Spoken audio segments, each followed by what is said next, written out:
এটা হচ্ছে এটা হচ্ছে গ্যানোডার্মা একটা মাশরুম। এটা খাওয়া যায় না, কিন্তু এটা ঔষধি মাশরুম। লাল মাশরুম, রেড। এটা হলো ঔষধি মাশরুম।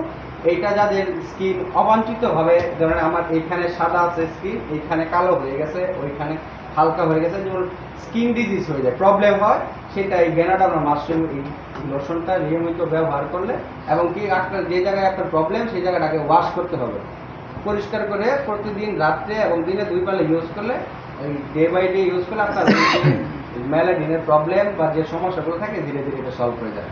এটা কোনো ওয়েটেনিং ক্রিম না। যাদের স্কিনের প্রবলেম আছে, স্কিন ডিজিজ, যাদের স্কিনের সমস্যা আছে, তাদের জন্য এই গ্যানোডার্মা এটা একটা ডার্মাটোলজি মেডিকেটেড প্রোডাক্ট। এটা আমরা নরমাল যেমন আমরা না, অ্যালার্জি আরেকটা জিনিস, আপনার স্কিনের কালারের বর্ণতা যেমন সমস্যা আছে, বর্ণে যে প্রবলেমগুলো আসে, যেমন আপনার এইখানে ফর্সা, যেমন আমরা রোদ্রে পড়লে দেখবেন ক্ষেত্রদের মতো আর কিছু না। যেমন রোদ্রে পড়লে দেখবেন হাফাতে শার্ট পরতেছে, এইখানে কালো হয়ে গেছে, এইখানে সাদা হয়ে গেছে, হ্যাঁ এখানে কালো হয়ে গেছে। যেমন আমরা এই কালো না হওয়ার জন্য কি করি, সানস্ক্রিন লোশন ব্যবহার করি।